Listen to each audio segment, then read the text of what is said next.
यार कैसा आप लोग। तो आपका स्वागत है become big shot on the heavenly leader world के एक और नए एपिसोड में। एपिसोड के स्टार्टिंग में हमें खून से लथपथ बैंडेजेस दिख जाती है और उसी रूम में अपना मेकेडा सोया हुआ रहता है और उठता है और बोलता है कि बस एक रात थोड़ी बहुत गड़बड़, लेकिन मैंने सब संभाल लिया।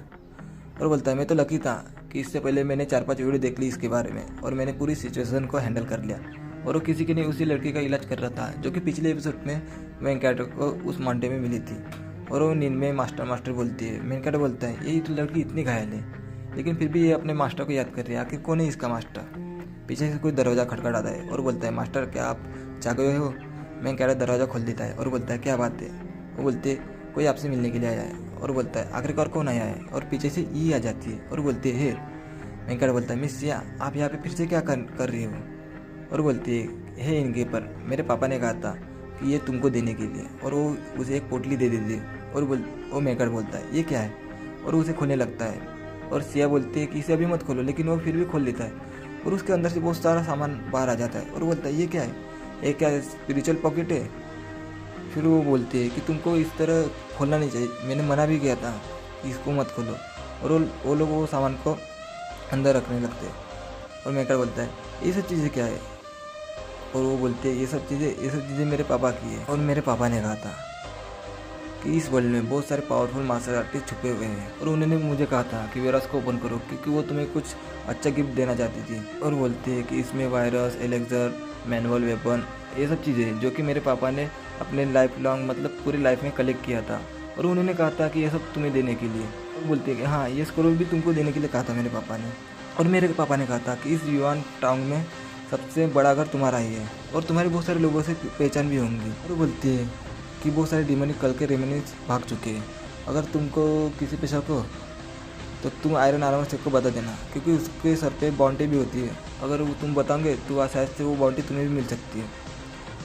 और वो बोलता है कि क्या ये गेस्ट बुक है, क्या तुम ये मुझे यहाँ पे देने आई हो। वो बोलते हैं एग्जाम्पल के लिए इसे देखो, तुम इसकी ब्यूटी पे मत जाना, ये एक किलिंग मशीन है और इसको पर्सनली पर्पल वेव एम्पर ने अपने हाथों से बड़ा किया है।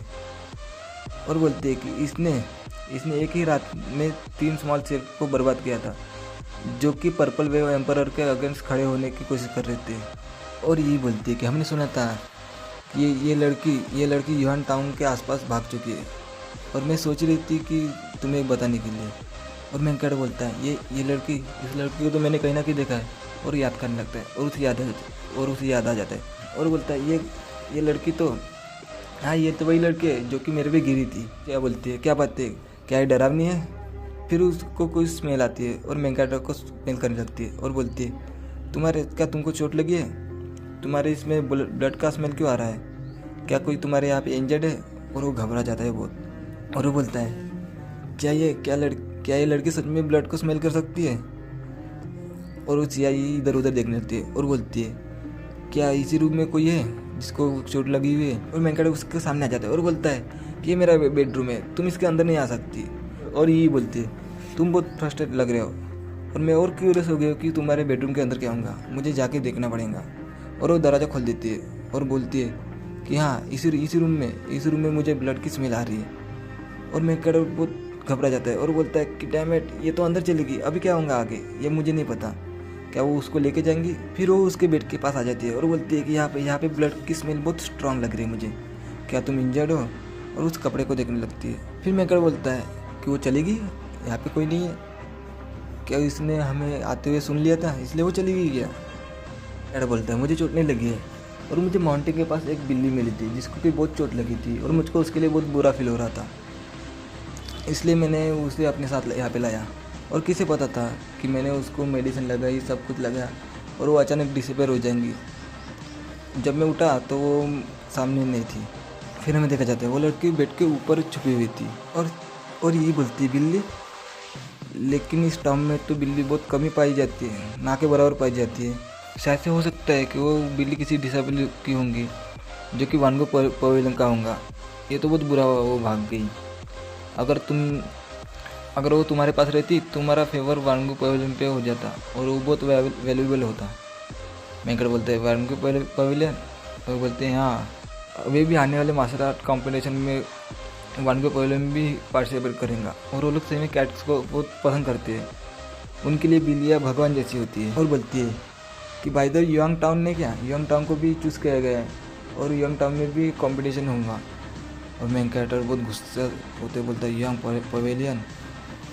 और ये बोलती है कि याद रखना तुमको मेरे लिए चेक करना पड़ेगा, अगर तुमको किसी भी इंडिविजुअल पर शक होगा तो मुझे बताना। और इस दुनिया में बहुत सारे अलग अलग प्रकार के लोग रहते हैं, वो कहाँ पे छुपे होंगे तुमको कभी पता नहीं चलेगा। मेन कैरेक्टर बहुत गुस्सा होता है, मेन कैरेक्टर को बहुत गुस्सा आता है और बोलता है कि अब वांगू पवेलियन यही है जिसने मुझे पॉइजन दिया था। मेन कैरेक्टर बोलता है मिसिया अभी भी आपने मार्शल आर्ट कॉम्पिटिशन का मेंशन किया था, क्या हम अभी भी उस पर साइन अप कर सकते हैं?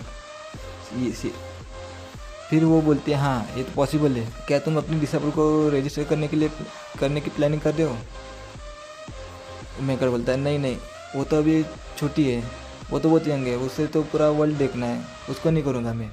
फिर ये बोलती है तुम तो सही में अच्छे मास्टर हो। फिर मेंकड़ बोलता है कि मेरा डिसेबल बहुत टैलेंटेड है और मैं इसको सपोर्ट करने के अलावा और कुछ नहीं कर सकता, मैं भी बस उसको सपोर्ट ही कर सकता हूँ और कुछ नहीं। फिर वो लोग उस रूम से बाहर आ जाते हैं। फिर वो लड़की भी वहाँ से नीचे उतर जाती है और भाग के एक कपड़े को पकड़ लेती है और बोलती है कि मैं कभी मिस्टेक नहीं कर सकती, ये हो रहा तो डिमांडिंग ऑर्डर का है।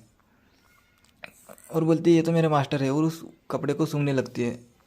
और यहीं पे अपना चैप्टर ख़त्म हो जाता है। तो आपको ये वीडियो कैसा लगा मुझे कमेंट करके ज़रूर बताना। तो मैं मिलता हूँ किसी नेक्स्ट वीडियो में, तब तक के लिए बाय। और हाँ यार, आज थोड़ा बहुत नेटवर्क का इशू था इसलिए मैं चैप्टर जल्दी नहीं डाल सका पिछला वाला वीडियो, तो वो भी देख लेना। तो तब तक के लिए बाय बाय।